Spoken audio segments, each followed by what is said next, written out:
I think the same rules applied 50 years ago, applied 5 years ago, apply 20 years from now. First of all, you have to know what you own, whether it's a fund or a stock, and you have to have a reason for it. And you ought to be able to explain to an 11-year-old in 2 minutes or less why you own it. And this sucker's going up is not a good reason. I've tried that one. It doesn't work. Basically, you look now, you have three choices. I think if you're an investor, you can put your money in a money market fund and get 1.7, 1.5, 1.6, and it's taxed at the 40% rate. Or you can buy a 10-year treasury and get 4.7, and that's taxed at the 40% rate.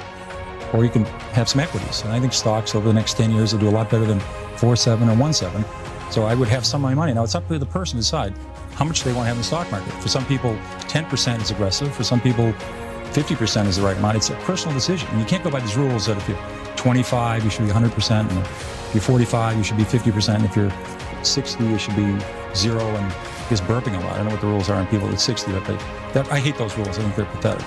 Why are you confident that stocks will be a lot higher in 10 years? Well, they're not lottery tickets. I mean, when you own a stock, it's a share of a company. And I think companies are going to make a lot more money in 10 years, a lot more money in 20 years. And that's why they go up. That's the only reason. Some companies don't do well. Zero Huxes make a lot less money than they did 30 years ago. It's a lot less. More companies are earning a lot more money than they were. And that's why stocks go up. Corporate profits have gone up 40-fold since World War II. Stock market's up 40-fold. It's 25 years since you started running Magellan. You had been director of research for Fidelity. You'd been with them since, I guess, 69. What are the most conspicuous mistakes you've seen investors make? Well, I think not looking at the balance sheet, and this is a mistake I've made. If you look at a person's balance sheet, you look to see what the assets they own, their houses, if they own a house, if they own a car, what debt they have, and take that away, that's what your net worth is. You should do that with a company. And I've seen investors look at companies that made, let's say looking at two companies, they're very depressed. They're each at $4 a share. And they're each losing a couple $1 million a quarter. One company has $100 million in cash and no debt. And one company has no cash and $100 million in debt. They're about to blow taps in the second company. So you could do this. If you get through 8th grade math, you can get anywhere near 8 and 8 equals 16. You can do this. Look at a company's financial position. It's impossible to go bankrupt if you don't have any debt. When you were actively managing money, you presumably were under the same pressures as other fund managers to show performance results. Right. Did that incline you to sell too quickly sometimes? Well, I think my greatest mistakes were, it's funny, in a stock, all you can lose is 100%. I've done that. And your great mistakes is selling a good company, and then it doubles, then it triples, and it quadruples, because you make a lot of mistakes. And so there's ones that go up tenfold, I call them the 10 baggers. So some of my mistakes are saying, oh my God, this stock is too high. And I was wrong. And you had to figure out, what inning am I in this baseball game? I sold Toys R Us way too early. It went up 20-fold after I sold. I did the same thing at Home Depot. Those are probably my two greatest mistakes I ever made. When should you sell? Well, you ought to find out why you bought a stock. If you're saying if it's a cyclical company and they're doing poorly and they're doing awful, you wait till things are getting better and they're doing terrific and then you sell it. But with a growth company, you have to say, Walmart's case, 10 years after they went public, you could have bought the stock and made 500 times your money. You say, still are only in 15% of the United States. And they could say, why can't they go to 17? Why can't they go to 19? Why can't they go to 23? So for the next 4 decades, going around the country. So you have to say to yourself, in this stock, I have a 10-year story, a 20-year story. You ought to be able to write that down and follow that. That's what I do with the company. And that's your decision. That's how you sell it. You still buy a company, and you buy a company to grow. And if it's a textile company or it's an electronics company or software company, you better understand what they do. And if they do well, the stock will do well, no matter what happens to the market. If the Dow Jones today was 1,000 or 500, you would have made a lot of money in McDonald's. You would have made a lot of money in Johnson & Johnson. You would have made a lot of money in Gillette. These companies' earnings have gone up a lot the last 30 years. And if the market was 50,000, you would have lost money in Burlington Industries. I recommended that in 1969. I think it's gone from 34 to 2 with no stock splits. Because their earnings have been terrible. Well, your modesty actually makes an important point, which is people with the best batting averages in the world don't bat 1,000. I sometimes get angry mail, particularly during bear markets, saying so-and-so recommended such and such and it went down. Well, how often did you come up with a clinker? Well, this is a funny business. You don't have to be right even 5 times out of 10. If the times you're right, you make a double and triple. It offsets all those times you lose 20 or 30%. So when you buy a stock, you got to say to yourself, how much can I lose and how much can I make? And you ought to be able to make a lot. Because stocks are risky. I mean, look at how much we lost in AT&T. Look how much we lost in Xerox. These were quality companies. You can lose a lot in stock. So you got to say to yourself, how much can I make? Because I want to buy a stock, if I'm right, I'm going to make a double or triple. Does your own confidence ever get shaken? Every day I think the market's going to go up. I keep calling a lot of my companies. So I keep calling the company. You once said to me that you spent all your time looking at companies, analyzing them as businesses, and you didn't spend a lot of time worrying about the economy. Do you have a view on the economy now? Well, I look at the economy. I look historically at the economy. I don't look at the future. I mean, that's weather forecasting. I look at the economy backwards, see what's happening. And the economy looks very good to me right now. The housing market looks terrific. The auto market looks good. The consumer looks good. There's a lot of good elements to it. And we've had 9 recessions since World War II, and they've averaged usually about a 2% decline in the workforce.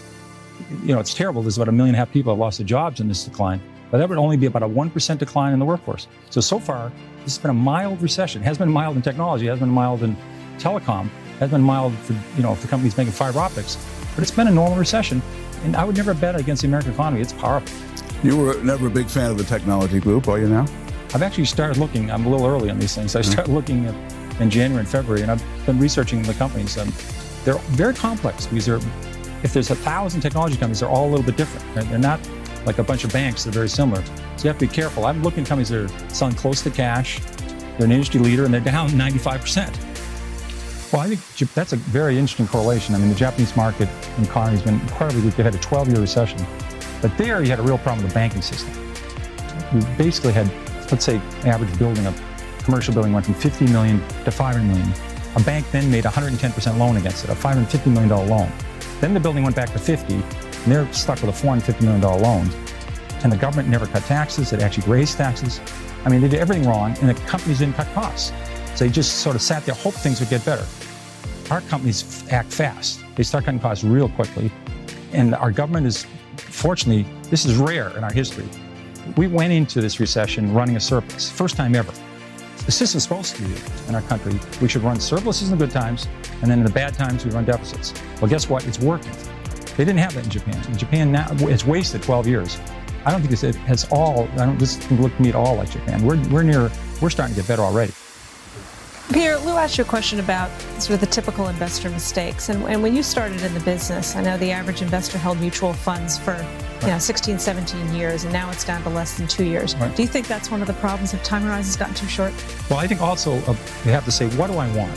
Do I need the money in a year? Do I need the money in 5 years? You're a terrible investor if you need the money in a year. I mean, if you need it for college, to send your kids there, or a wedding, you're not going to be a good investor.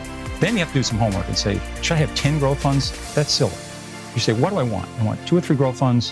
What's my mix that I like? And you want to say is aggressive. Some people aggressive is 50%. So I would say and some people might want to have foreign funds. It's like a menu in a restaurant. They should look it over and decide what they like and then stay with it. And if one group does well for 2 or 3 years, the next bunch of money they add to, maybe they should add to the group that's underperforming. Over time, different categories work out to be about the same. So you get whipsawed. If you're on one area, does poorly for 3 years, you say, get me out of that, and you go into some other area, and that does badly for 3 years. You could be in it forever and never make money.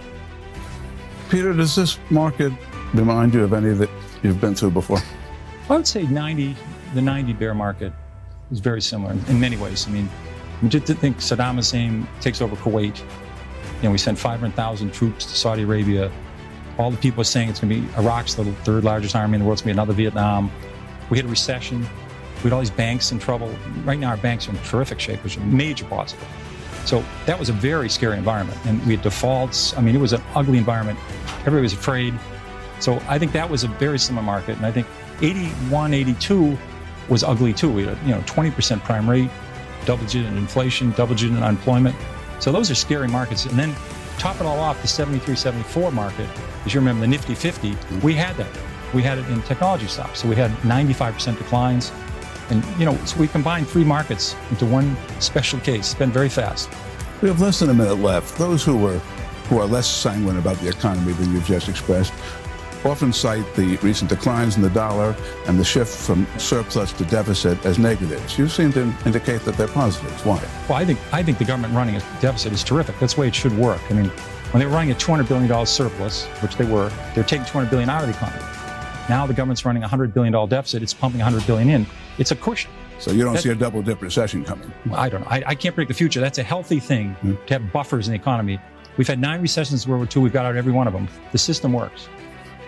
If you could give one sentence of advice to scared investors right now, what would it be? I think you ought to see some kids. Hire an 8-year-old, hire a 6-year-old. Just watch them. They don't know who Alan Greenspan is. They know about the shape of the yield curve. They're optimistic about the future. We'll be fine for the next 30, 40 years. Let's hope you're right, Peter. Courage and persistence, they've worked in the past.